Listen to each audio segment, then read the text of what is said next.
Hello and welcome to my retro watches, and welcome to part 2 of the Ricoh watch restoration stroke repair.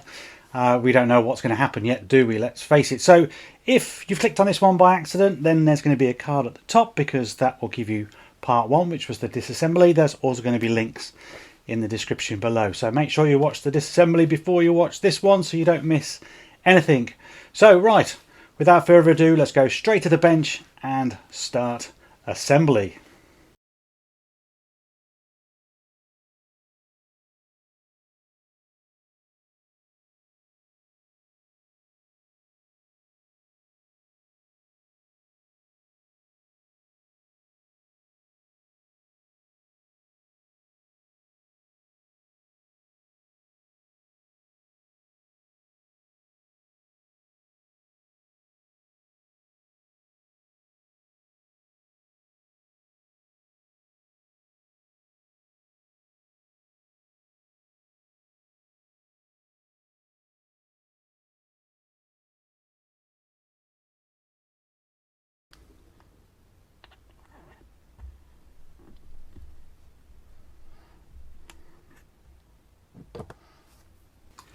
Okay, finger cuts on, tray of parts are ready.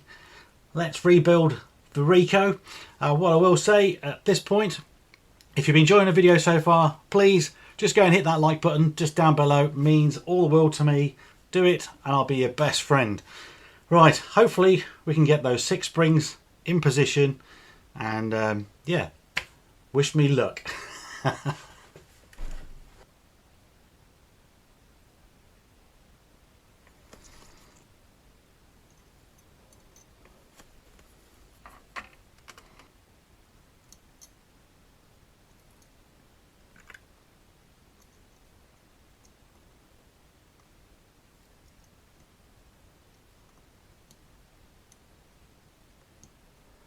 Really is hard to tell if that's actually pushed down.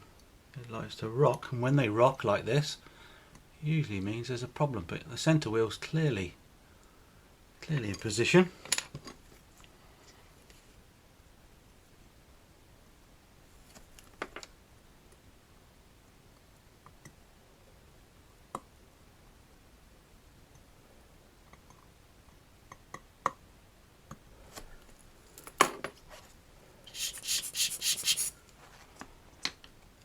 Okay, that's all right.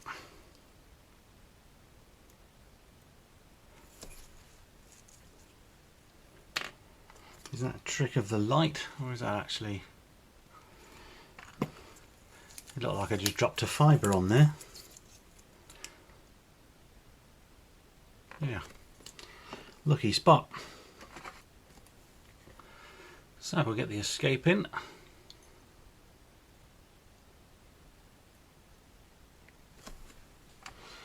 And this movement, if you remember, is all back to front, so this is the 3rd wheel.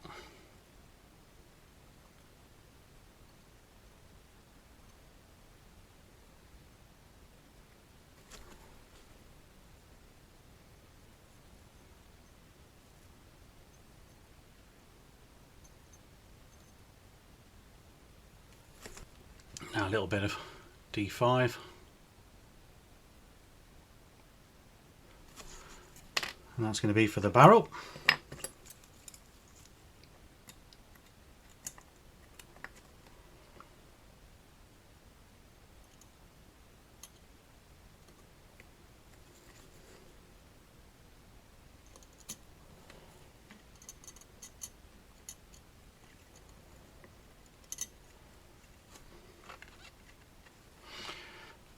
Then once again, I'm reminded that I need to fit the barrel really before the train on this one, because it's a bit tight under there.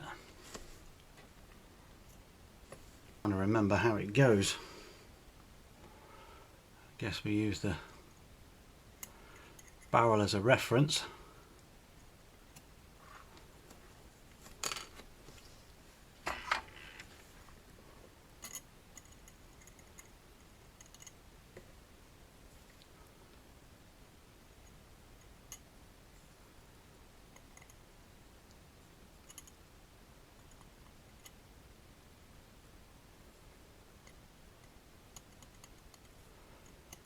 Right, something's not in.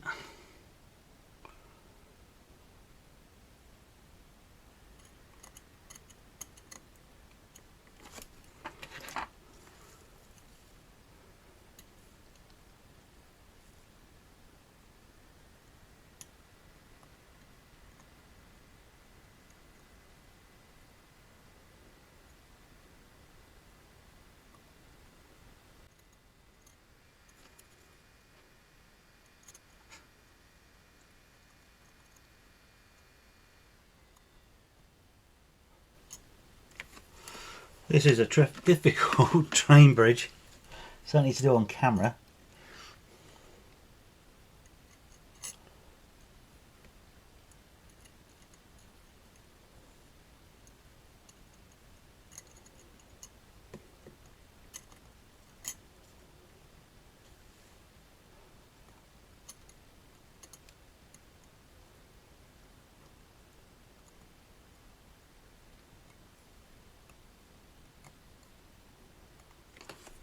That doesn't feel too bad. Let's tentatively put some screws in. Sometimes it helps just to put a few screws and don't tighten them all the way up.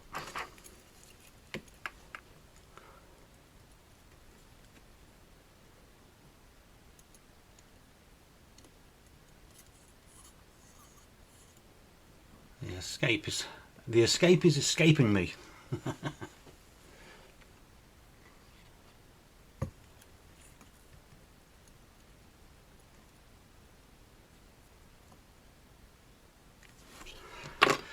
Right, I think I've got it.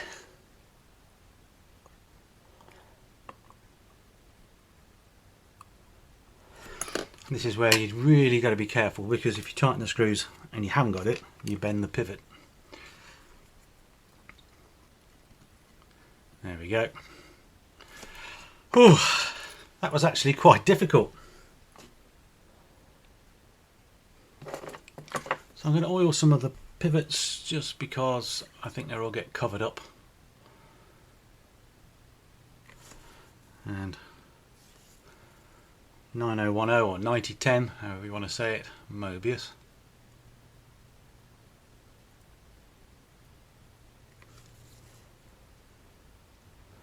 I'm actually contemplating getting an auto oiler for these type of jewels at the moment. You can buy them, Bergen do them. They're expensive as heck, but if I want some sort of consistency, then that's what I'm thinking. Now, these two here are part of the winding mechanism and the road, you know, the automatic works. So I need to put some D5 in those now while I think ahead.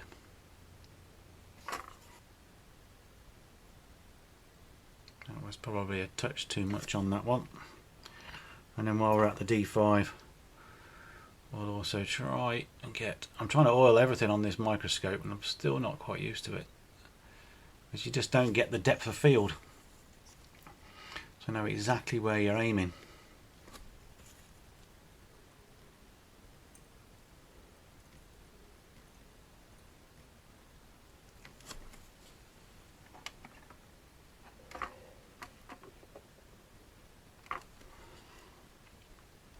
Now these screws are absolutely tiny.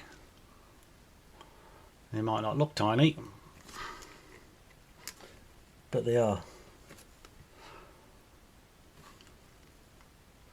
And I can see that this is also going to be another bit of a nightmare, because this doesn't want to stay in position. Or does it? Was it already in position then? It didn't look like it to me. Yeah, I think I was wrong. Okay.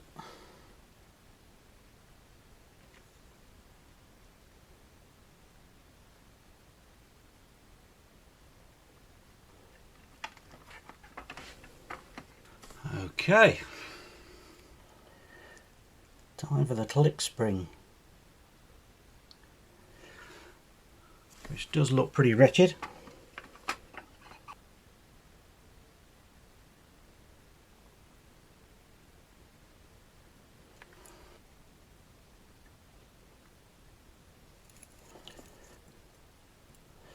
Yeah, so hopefully you can see that. That's on. That's spring number 1. All okay. Well, that's a bit of a relief. So I'm not doing anything to these. The point it's on I don't think moves. Almost impossible to get it into position. I don't think that's right at all. It might be where I have to look at my photograph. No, it has it there. So interesting. But yeah, these are sort of riveted, so there's nowhere to oil them, and the bit they're on, the post they're on, I don't think moves once everything's built in position.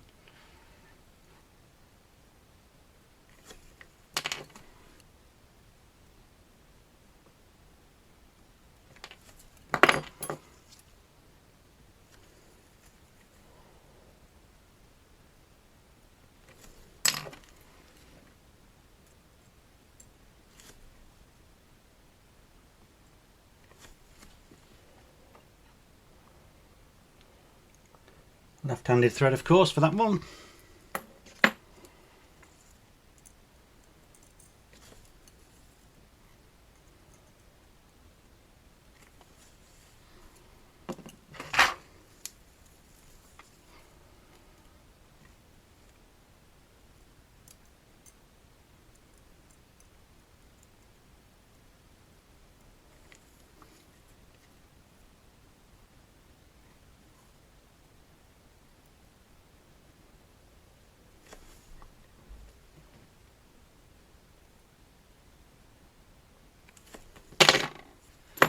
Okay, things are progressing now.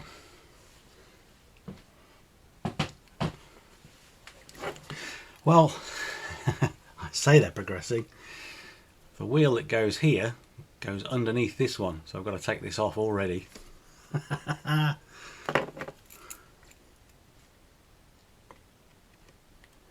Mistakes, as they happen, folks. I don't edit anything out. I'm sure we've all done stuff like this many times. So it's time for this interesting wheel. It just sort of floats around.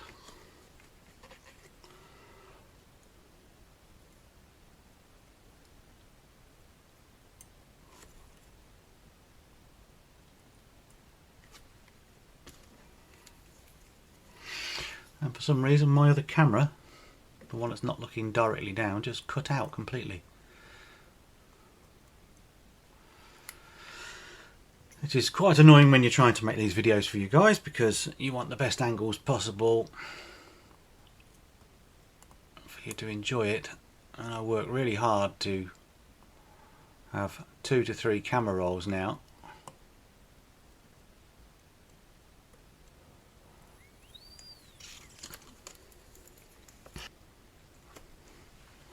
This is usually the problem when you're filming and you're trying to keep an eye on everything, all the cameras. It is quite a task, really.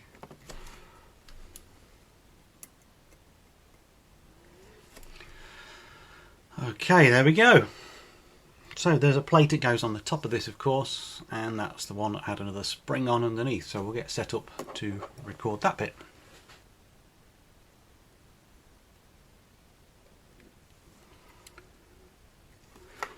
Spring number 2.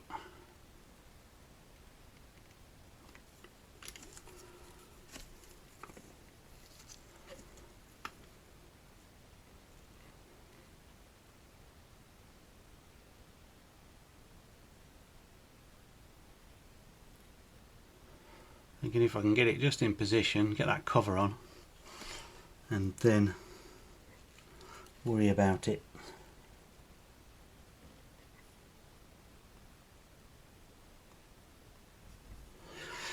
And it wasn't like that. This is where taking photos is really, really important.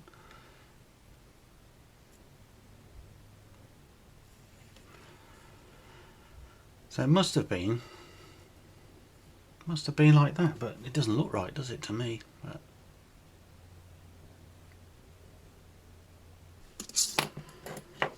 and now should be able to just nudge that spring into position, and that should be that plate. It just doesn't look, it just looks weird. I didn't take a photo of this bit either, so it can only really go on one or two ways, can't it? But it's just like, why has it got that scoop? If you flip it around the other way, it didn't go on, did it? Or did it? I'm going to have to stop all the cameras and have a look back. I'll be right back. Okay, it's on completely the wrong way. But then you already knew that, didn't you?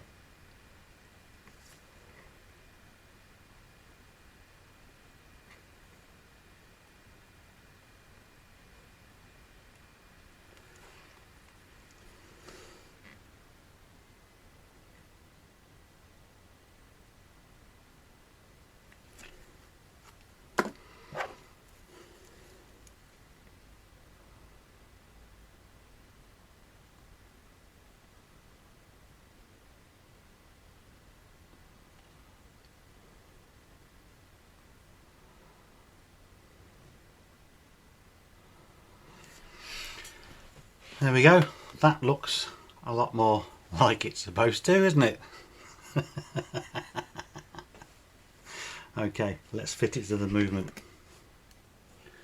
So you may be wondering why I've not tried to get the balance on and get it running, but I think that I need to get all the keyless works in so that the manual wind and everything works on it in order to run the watch properly.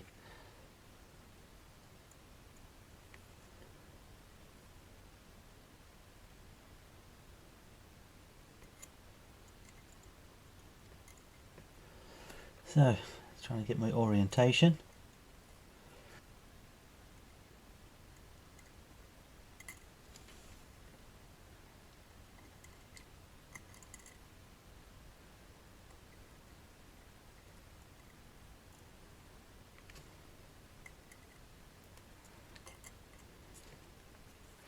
Of course, the biggest faff now is to try and get that pivot in. There, it's just sat home now.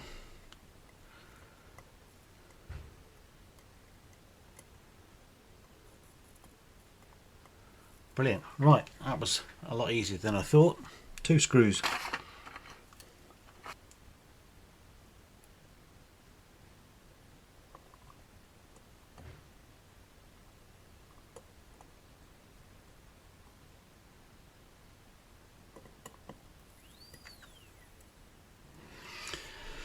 Everything's still turning, so we're on a winner at the moment. Now let's turn our attention to the keyless.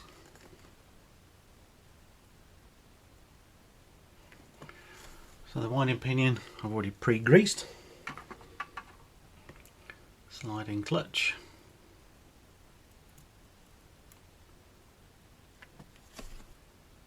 Now we'll oil the stem later. This is just to hold everything hopefully in position.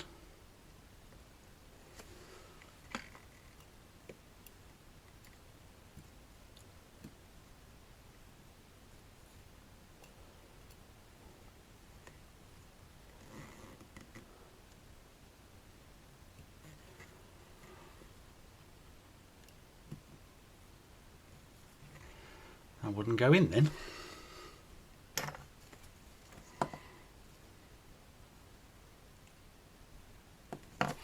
So you might be wondering what this blue grease is. It's a synthetic grease by Mobius 9504, and I probably overuse it. Well, I say overuse it, over apply it, should we say. But like I say, in all my videos, I'm just an amateur. This is a hobby. Never been professed to be a professional, and never will be.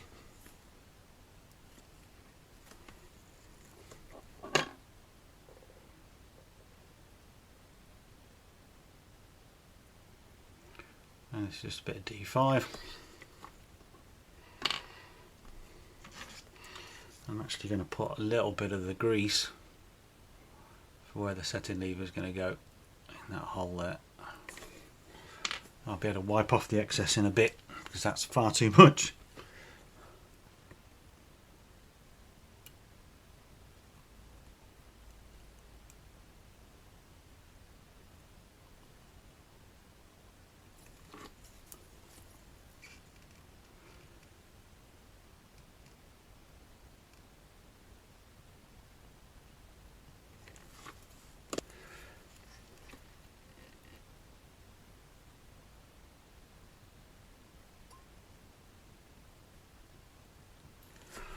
And the yoke didn't want to go on then.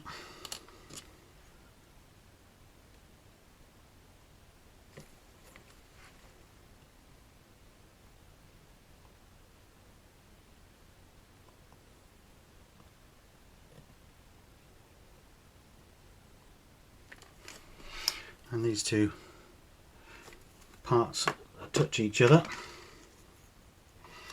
so I'll try and get a bit of the grease in between as well.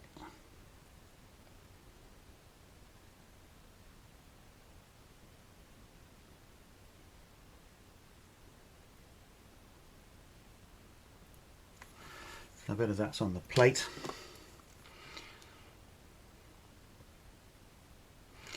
So a bit messy, not pretty, but it should work.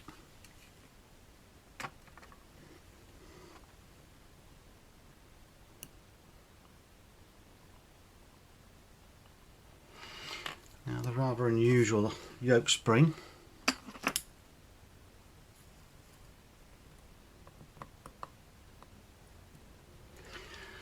But remarkably easy to install.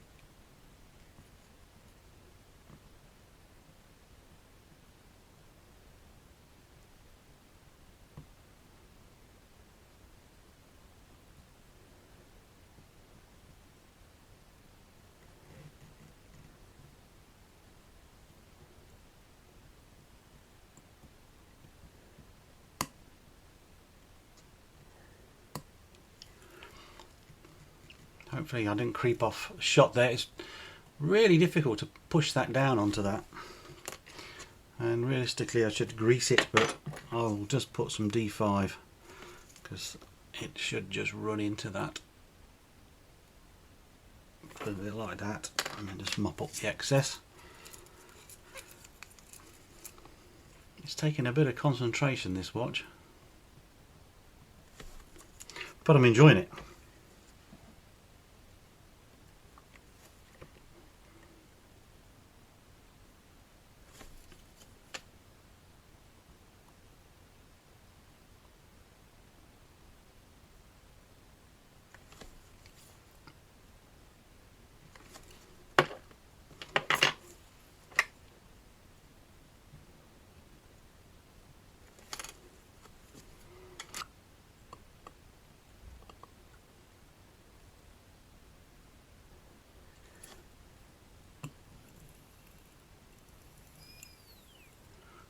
Okay, that's all working. I think we'll now just concentrate on the other side here before we go back to seeing if the watch will actually run under its own steam. Some D5.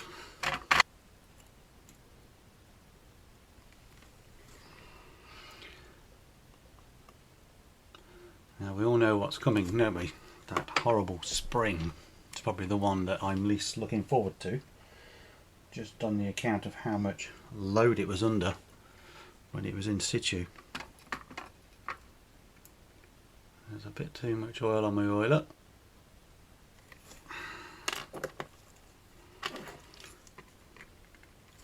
but I'm giving some license to myself. This is my own personal watch, or it will be.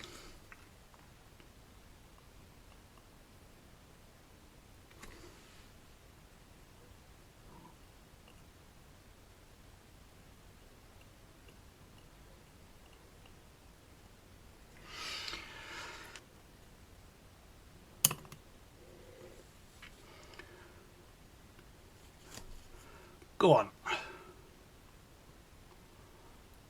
I'm fearful now that either the spring will fly or that part's going to fly. Good God, this is... I don't want to laugh. Was it really that far over? It must be, mustn't it? Every time that you try and...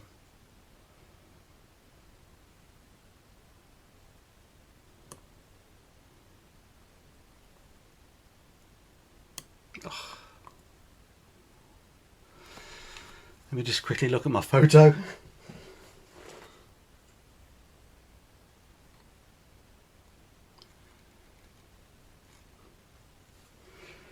Yeah, that's how it's got to go. Try and get a load of pegwood on it.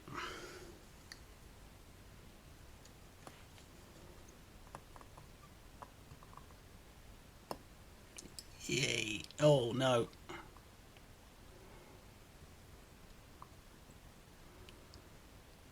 Blimey!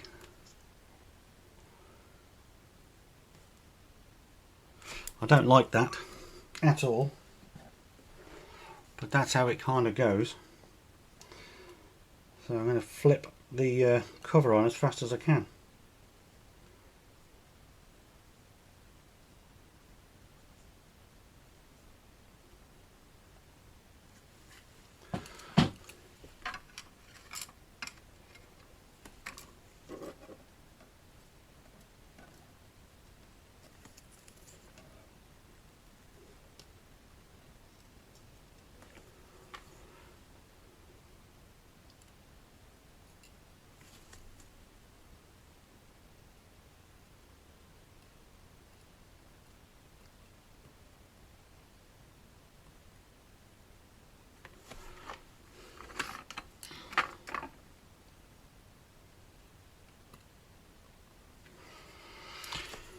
Right, I've actually got the shakes now.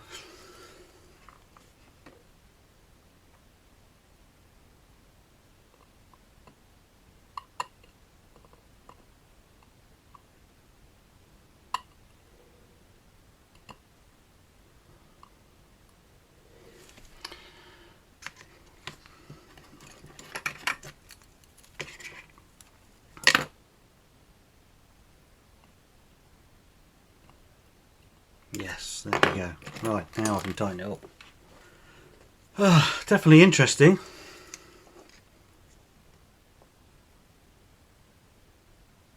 And that's how it operates, look there. So realistically you need to put a bit of oil just where that spring is, just to help it along. So again, try and get a little bit of D5. That's really overkill.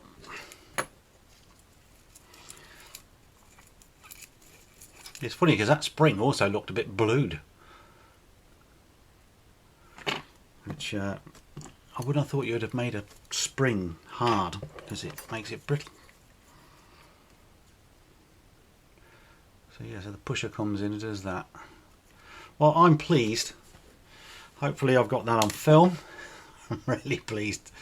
It's the small stuff that makes me happy. Right, okay, flip it over. Let's get the escape and the balance on and see if the thing's going to run.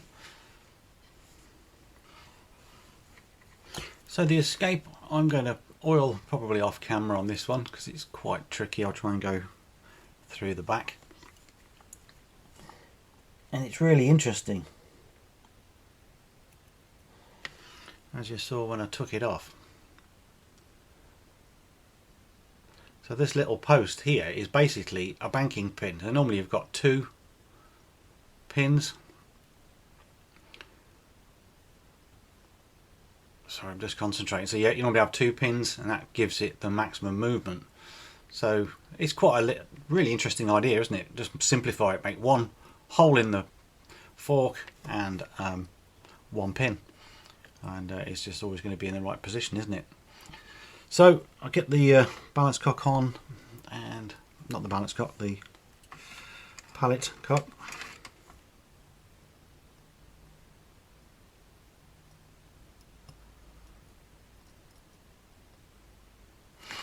That's just not sitting right. I think I had it the wrong way around.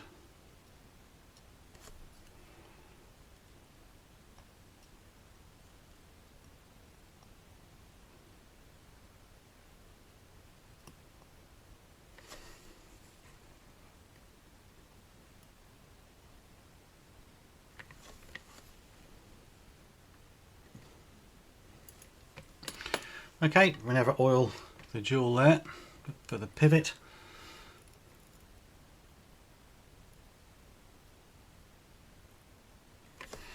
Yep. Right, the moment of truth.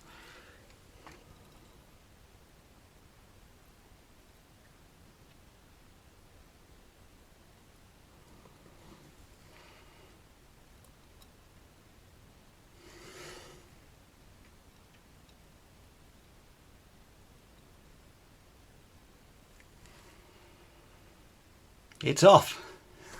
Oh. It's more relief than anything else. I don't know why. I've been very tense with this movement, but that looks fine. I'll get the screw in. Now I do need to oil this jewel, but as I showed the main plate jewel in the video, I'm going to do this one off camera. But yeah, what a result.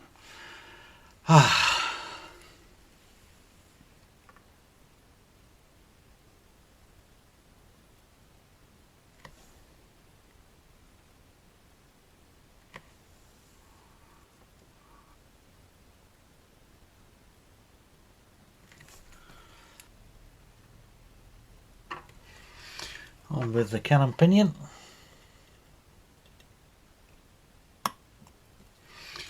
And this one's definitely in right position, unlike the young hands.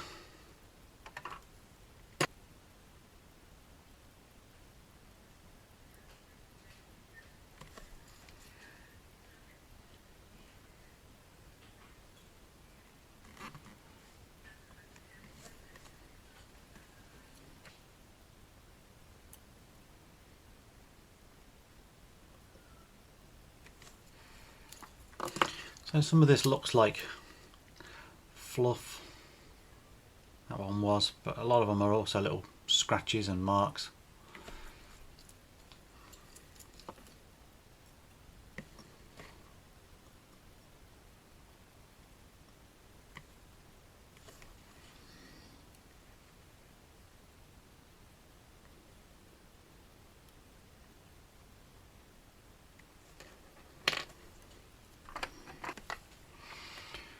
And the hour wheel.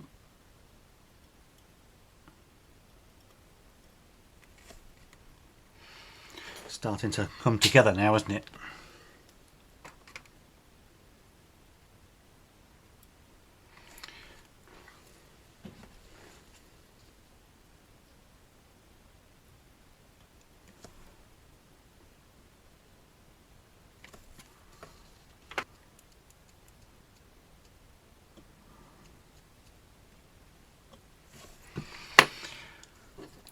Okay, starting to get to some of the tricky springs now.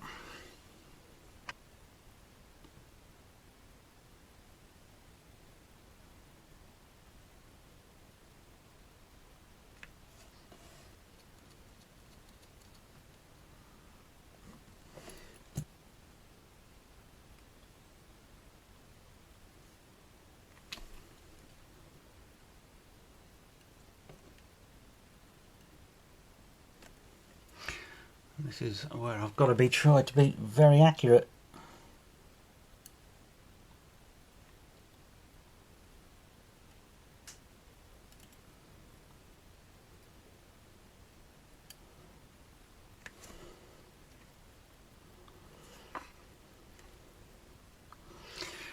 think I might just try to get a couple of threads on and see if the spring will go around it.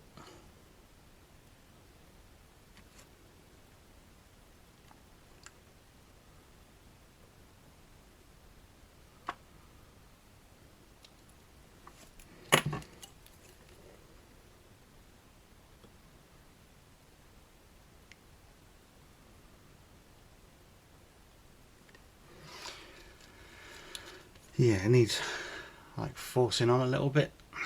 This is where I'm going to say where it could all go wrong, but it's okay at the moment.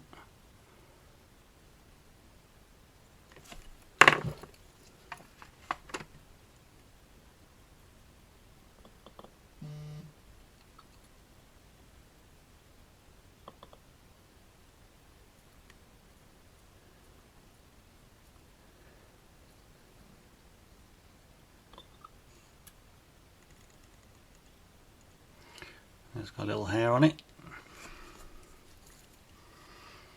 It's the one beauty of working on a microscope, is that at least it's still got some, hasn't it? Let's move it again.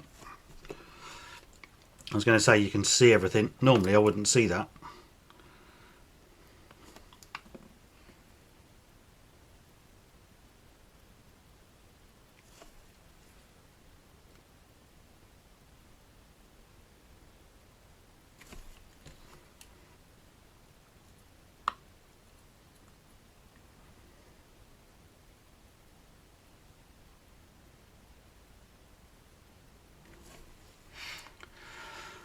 Okay, we're getting there.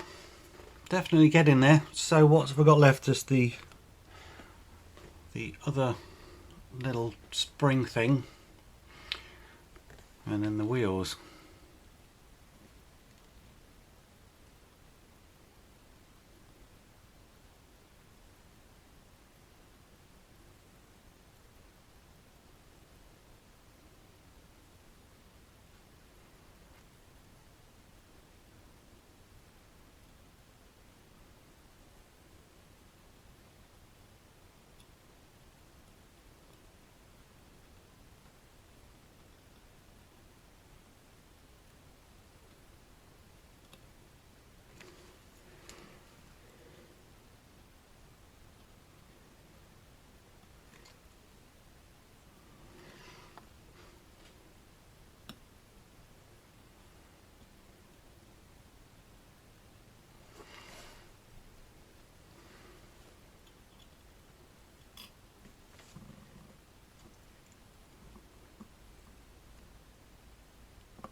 Well, that was heart in your mouth stuff, and it's on.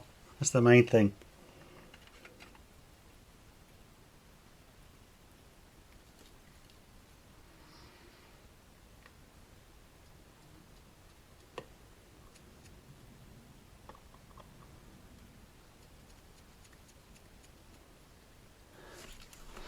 And that is the last screw. Yes, yes. Oh, this is taking absolutely ages, this one. I haven't got enough room to manoeuvre, but there you go, it does work. Perfect. Right, let's have a look at the dial and the hands. So as you can see, that's the second hand, and it's a bit tarnished. And I've got one of these Bergen pens. That can't really come out in the camera. It's got a little leather or suede end, and the idea is you just brush it.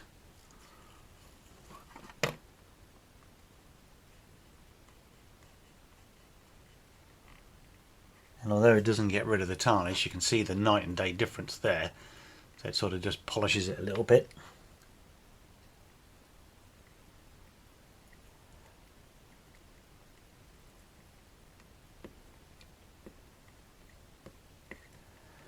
They are an absolutely brilliant tool.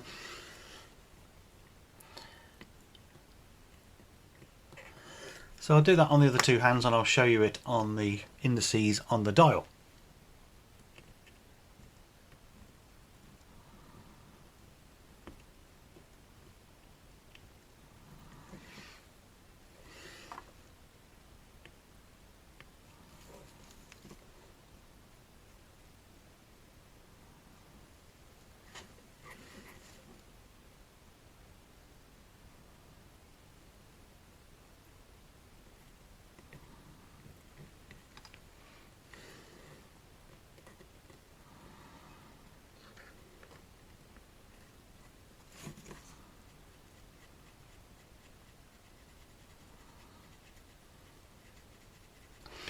So here's the dial, and it's a case of trying to do the same thing.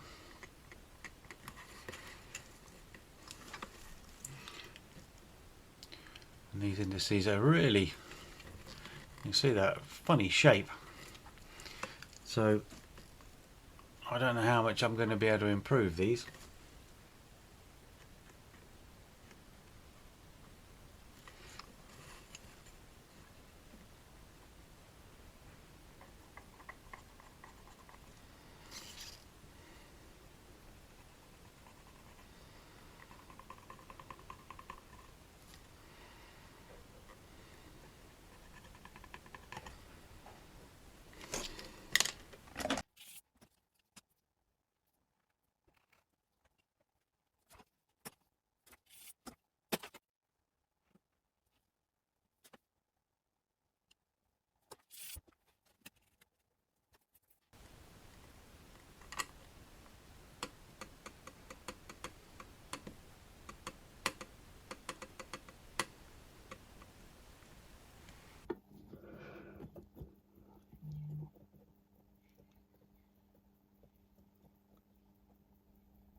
So earlier on I left a little cryptic message about this little wheel here, and now the watch is built and back in the case, you'll see my mistake. So if I try and turn the rotor,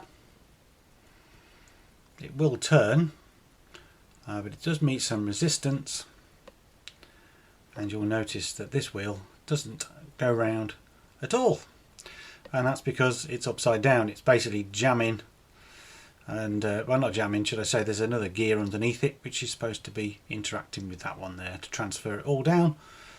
So I've got to strip all that bit off and replace it. So this bottom gear here was facing up, and that should be facing down. Now we'll see that it tries to, oops.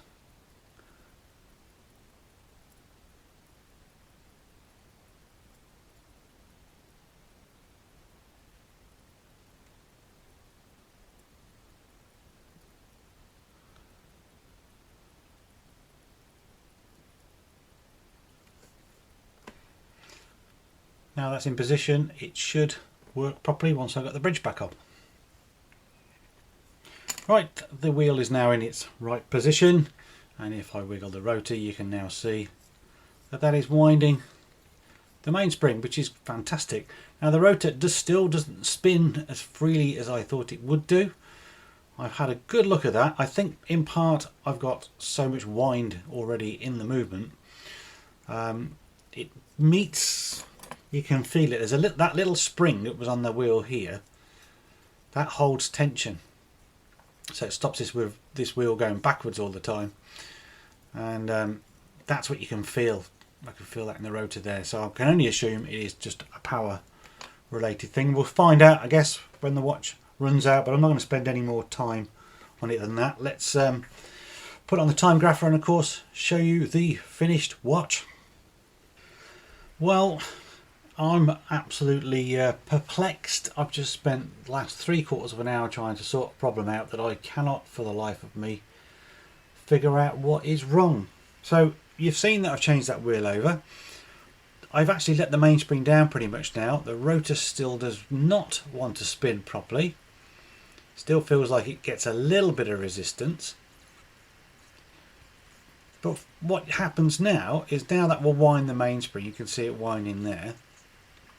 If I go to try and wind watch by hand,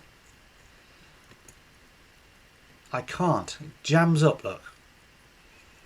So take the rotor off. Now the rotor's off, I can hand wind. It does this every time. And so I thought, well, maybe it's, if you remember, we have that little spring you can see there. Maybe it's something to do with that, but it can't be, because that can only go on one way. Plus, I've seen somebody else do a video and they put it in the same way. Anyway, these little reverser wheels are also in the same position as they're supposed to be. So I'm mystified. Sometimes as well, if I go in, I need my sharp tweezers, and I move this spring, and at the moment it's okay. Sometimes it has a load of tension there and lets these wheels out. So excuse all this, I've still got to tidy up this rust, by the way.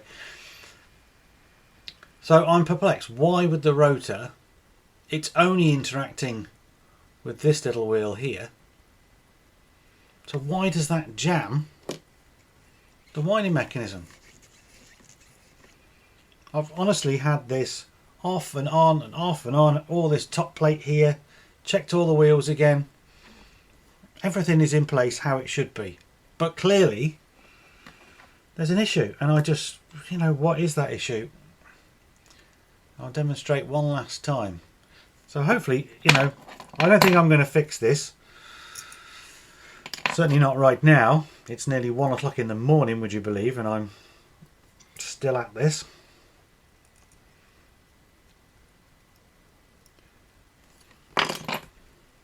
So again, we've got the rotor back on.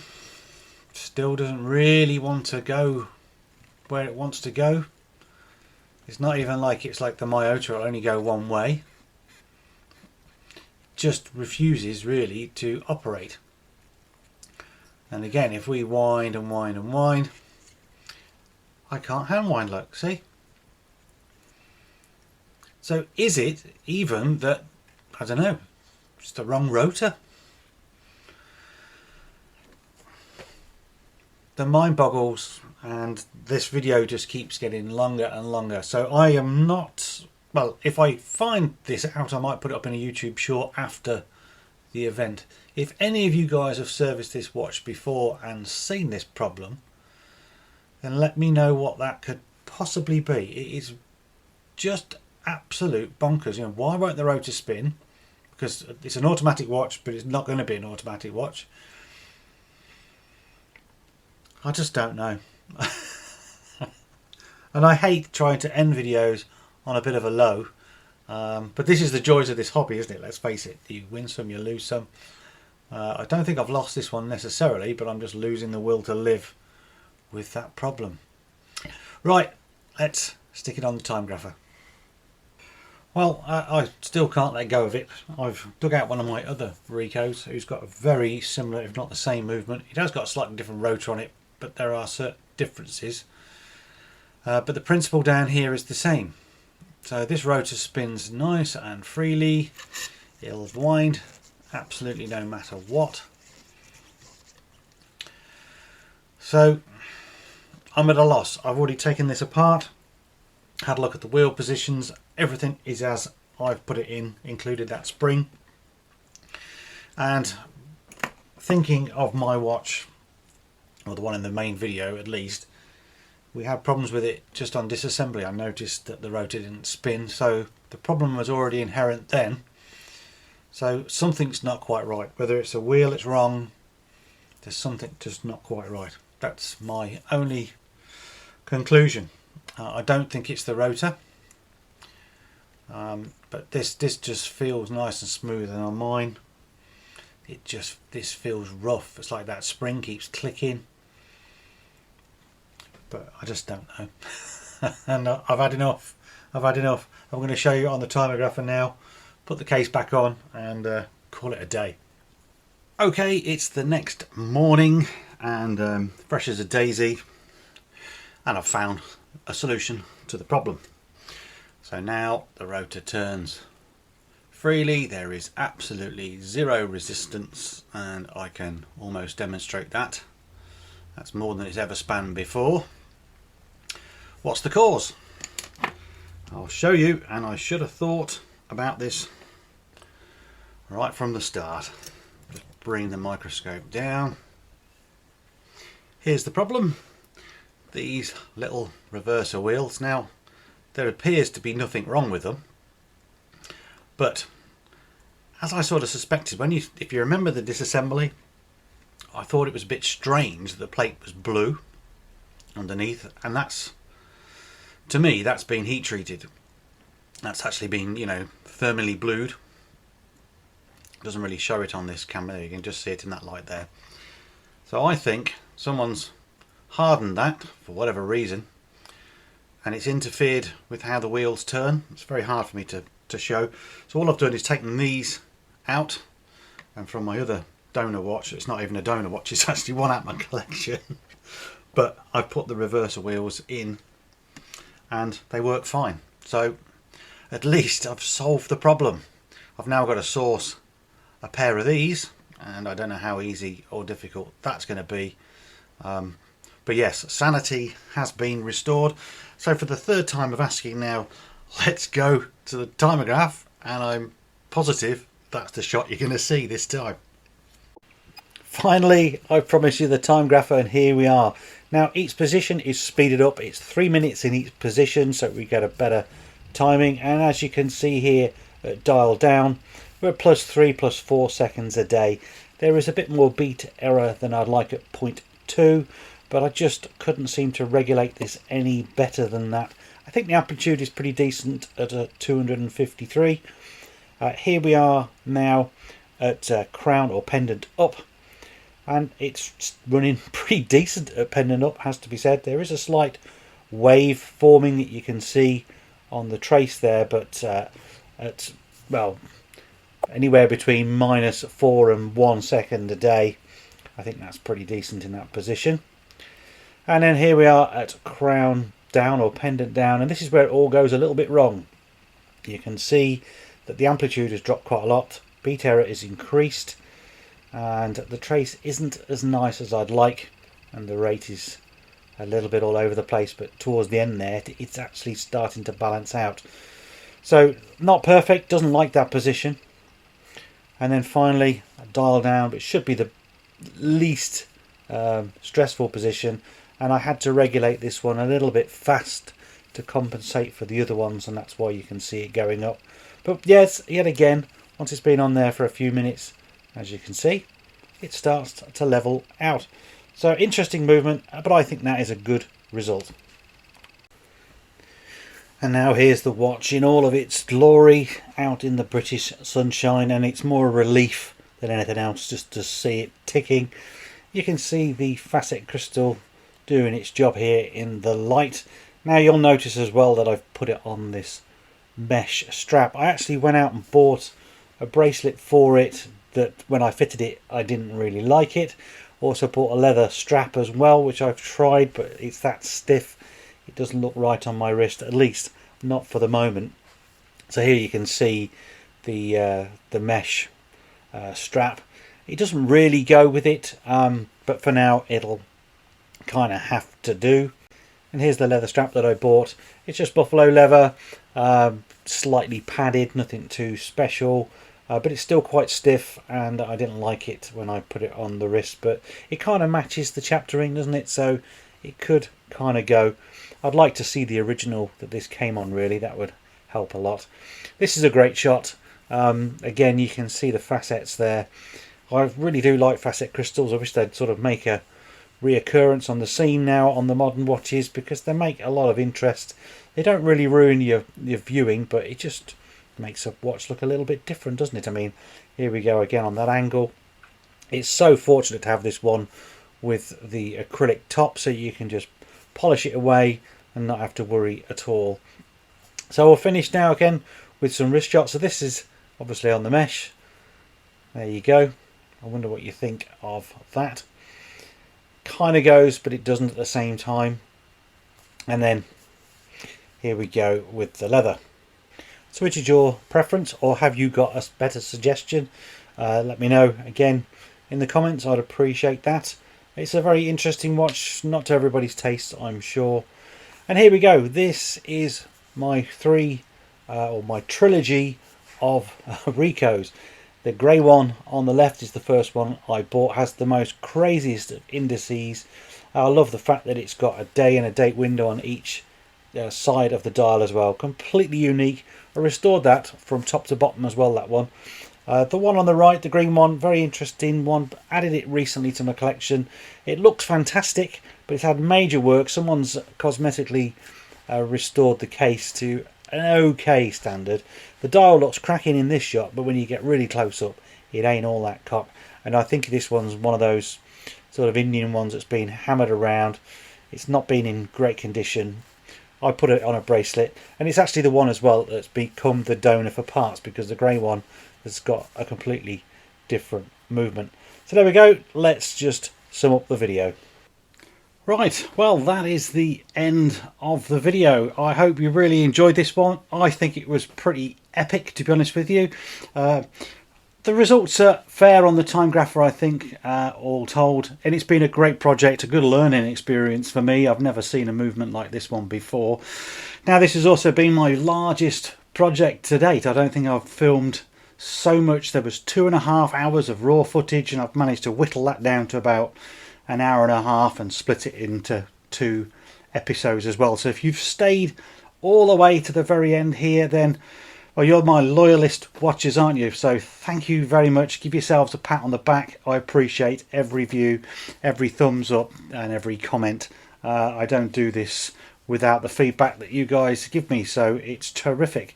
So talking of feedback, I'm really going to be interested to hear what you're going to say about this particular watch. Was it worth all of that effort? For me personally, yes, because every movement's worth saving, every watch is worth saving, and every movement is definitely something new. I've never done this one before, so it's a new challenge, and you're just learning all the time, aren't you? So fantastic stuff. The watch is on the wrist. I'm quite enjoying it. I can't decipher whether I like this bracelet, the leather strap. I've even bought another bracelet for it as well, but I don't like it on that either.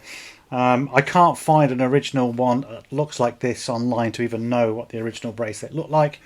But there you go. It's one for the watch box. It'll be coming out every now and again when the feeling arises. Maybe when I'm wearing a red burgundy t-shirt or something like that. So again, thank you very much for watching. Leave your comments below. You know I'm going to read every one. I'm certainly going to respond to as many as I can. I appreciate all of your feedback on this particular watch. Give it a thumbs up. All I ever want. Drives the channel forwards. I'm really hoping to push the channel soon. Got lots and lots of ideas to go, so thumbs up really does help. If you're new to the channel, subscribe. If you already subscribed, many of you have not clicked that bell button, and if you don't click the bell button and click select all, therefore you don't get notified when I post new videos, and that way you miss the content, and over a period of time you forget all about who I am, because I think that's what's happened. I've got 56,000 subscribers now, which is phenomenal, but the viewing audience of returning subscribers against new viewers is quite low. So where have you all gone? Hopefully you're just gone on holiday, who knows. Anyway, stay around. There's going to be a new video soon on the Omega. Hopefully I'm working on that one as we speak, so stay tuned for that, like I say. Check out the website. Tool links on the website. They are affiliates, so I do get a small kickback, and that way you can support the channel and help yourself at the same time. Join the Facebook group, Retro and Vintage Watches and Restorations. There is a link below. Many, 12,000 exactly members in there. Some professionals, hobbyists like me, and just watch collectors as well. Great community spirit going on in there. If you want to see what I'm up to day to day, then follow me on Instagram at my Retro Watches. I post quite often either the watches I'm wearing or snippets of what I'm actually working on the bench. So there we go. Thanks very much for your time. Appreciate it. See you in the next one. Bye for now.